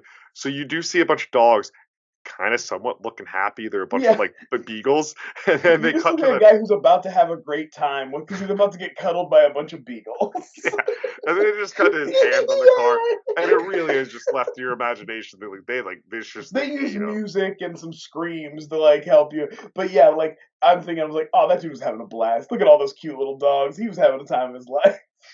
But I appreciate Oh, they found the most evil and like aristocratic and gross activity, which is a fox hunt. There's nothing more I did. like indicative of like an inhuman money monster than a fucking fox hunt. And I didn't really know his thing. And he tells the one son who he's treating as like his adoptive son, oh, we're gonna smear blood on you. That's part Yeah, of it at the end. yeah, If you catch the fox, you get blood on you. The mom's all like, "This is British culture." yeah. And I'm like, She's a ah, little. It's like it's weird. Damien plays on her like she wants a male role model for her son, and he plays into that. But it's like to the point of where there's definitely some questionable things going on. But she's like, well, okay, I guess. um. What? So yeah, and a little before that, still talking about it, I did skip over is the monks also kill an innocent because Damien Oh yeah, shapeshifts. they accidentally they like he puts his coat on somebody or something, Yeah, they doesn't he? kill him and they fucking stab him to death like a shit ton of times. And actually, some blood spurt up, and then they take his mask off or the coat off of his thing, and they're like, "It was him. I saw his face." Yeah, And I he think it uses a was, little like chicanery to yeah. like make him But see what he wants him to see or whatever. and that would fuck with the monks. I'm sorry, that like you killed an innocent. Well, you got to imagine the monks. These are like monks who've had to get themselves to a place where they justify killing anyway, which is probably not a Well, monk thing they're to do. they're just greasy Italians. I could say that because I'm a greasy Italian. They're just greasy Italians. They're not actually monks. We got to get into Antichrist. Hey, some mom's gravy. Fucking, I would love, yeah, mustache twirling, greasy sleazeball Italians trying to be like, hey, watch my boots. So I don't know. That shit kind of happens. Like I said, this movie really it has less integral parts. This movie's got it's got some things I like in it for sure, but it's definitely I not as enjoyed strong my as the first watch. two. A big part of But it I that will say, for a third part in a trilogy, it's above average. A lot of third parts of trilogies really fall, you know. this movie needs, we said, this trilogy needs to be discussed more when people talk about good trilogies. Not great, but good trilogies. It deserves to be mentioned, and it's just unfortunately not. Um, One thing that we still want to weave back in is while all this is going on, we are learning about these deaths of these babies, not by seeing them or even really by like Yeah, you're just the hearing about them in the on the news or like, news. you The know. news, and Wikipedia says 31 dead babies. On the TV though, they say 17 at the time. Oh, okay. And Must have been some more that we didn't hear about. yeah, that's my thinking behind that. And but in this meantime, Damien tells Damien's I'm sorry, there's a bit with a stroller that we do see one baby death. Oh, okay. Yeah, yeah, You that's see all the true. cans fall out, but I alluded to that they died and it wasn't like the Ghostbusters cans. There's a similar stroller and everything. Speed. It was They were Cat. kind. Oh man. Real quick, because we're far enough in the episode where I'm just gonna keep talking. I was just watching Workaholics, and they do a fake out bit where they hit the cans, and they go, "They were cans," It was and the guy, and they cans. actually were like, "No, it was a Mexican on the ground." Um, and that was in Workaholics. So back to our regular scheduled programming. So that kind of bit happens, but on the same time, you said it earlier, Damien's right hand, who's kind of been in charge of Like constructing he these knows what deaths. Damien's up to. Oh, Like, he's for it. he's not an innocent. Like, No, he's for it. He's part of the cult. And but his baby was born within the time frame that Damien's looking for, and he's been hiding from him and lying to Damien.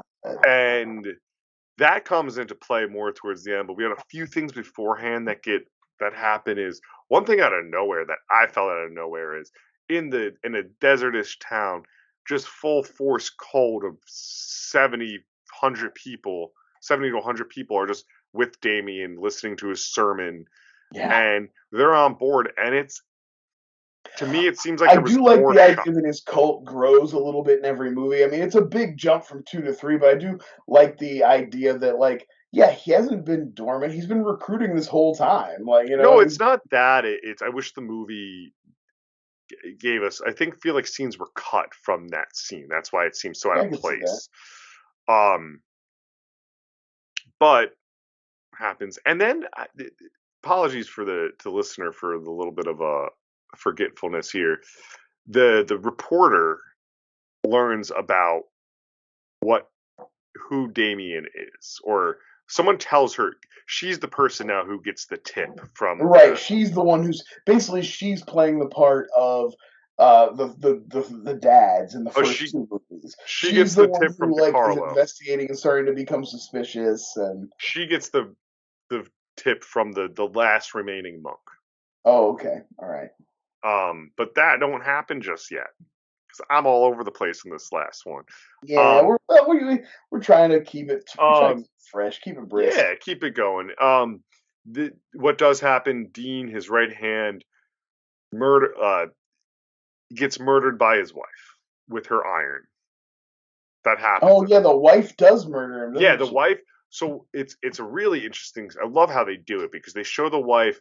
Damien is kind of like, "What? You have to go kill your boy," and he's like, he's not with that. So I would prefer not to kill myself. Yeah, and the wife at the same time, before they have this conversation, this guy keeps good notes, because she's like, "I figured it out. You're the person behind these kid murders."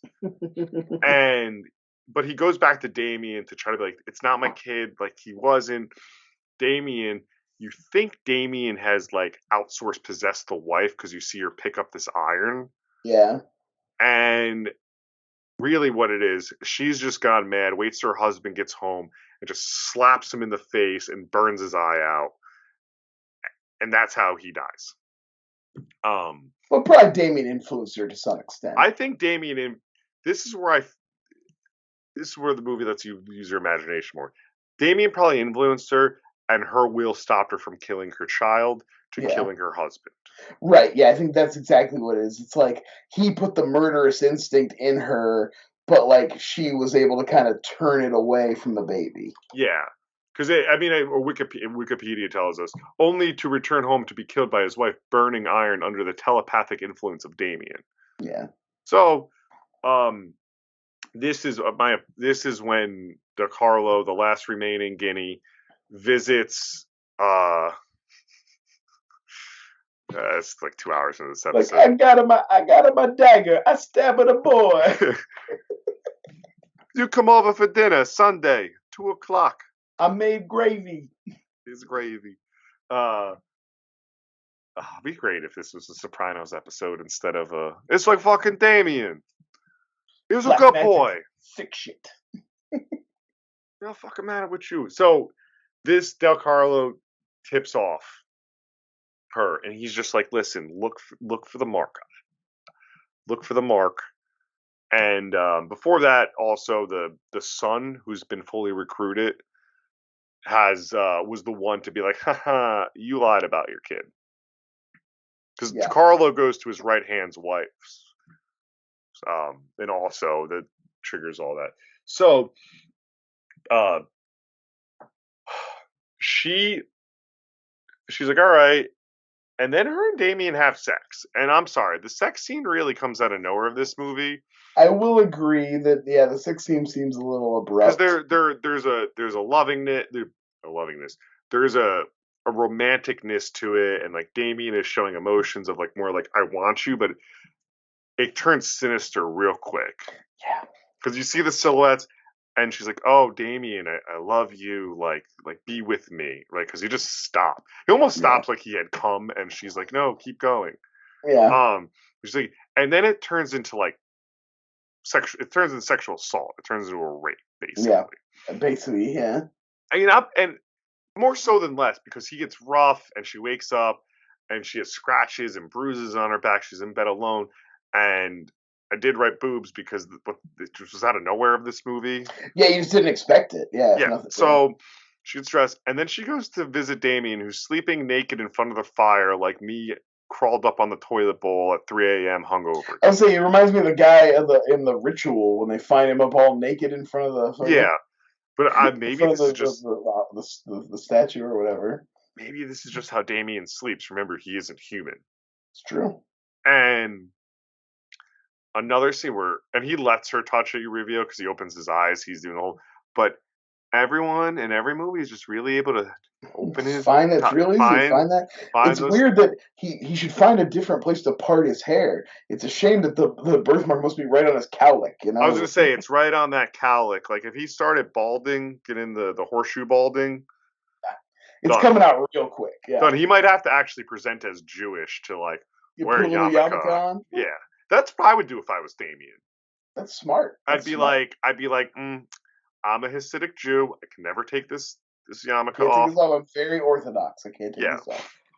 So Damien, she does that, and she realizes it, and she's like, "We gotta get out of here. Oh, I gotta get my son." But her son's like, "No, Damien's my father now." Yeah, his son turns, and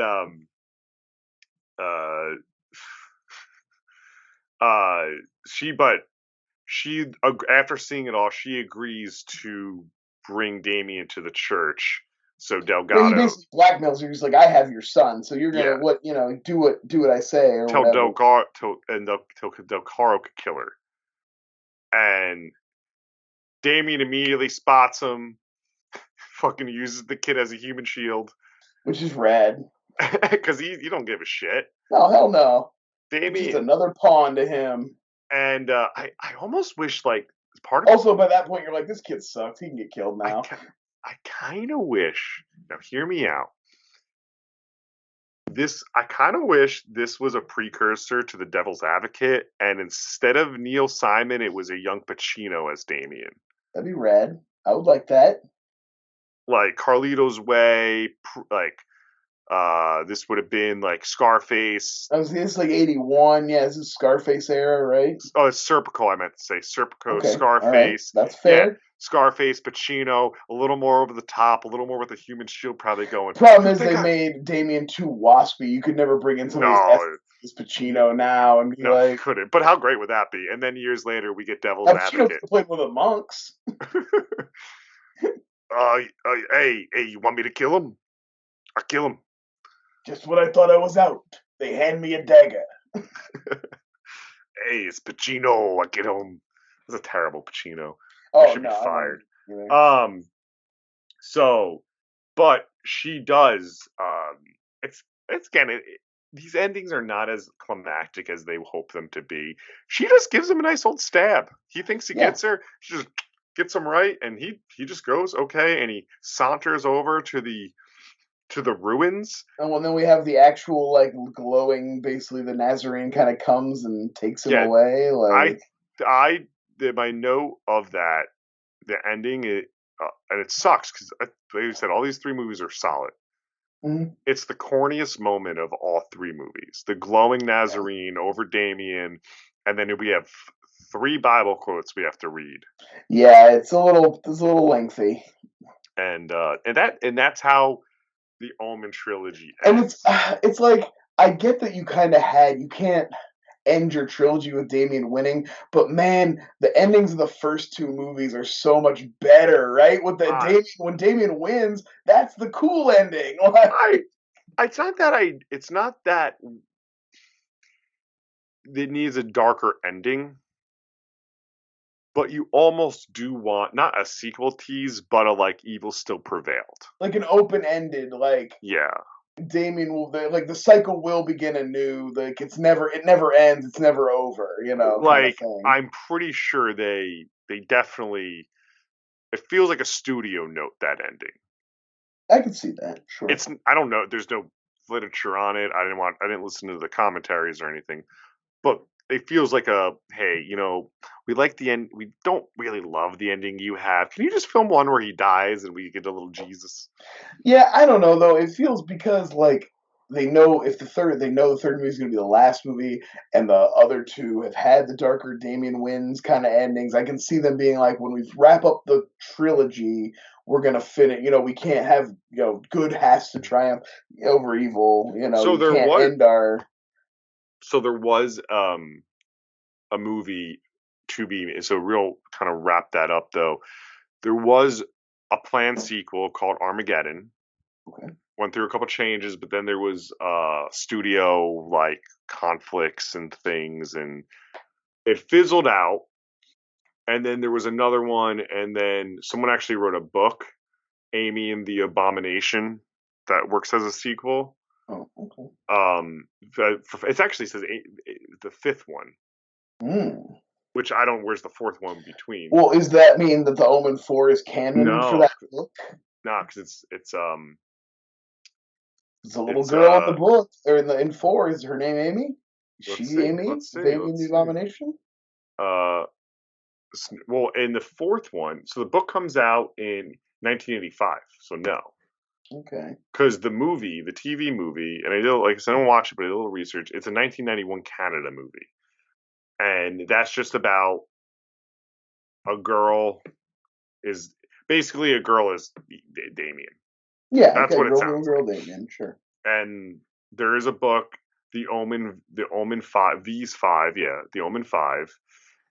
There was a previous novel, Omen 4, Armageddon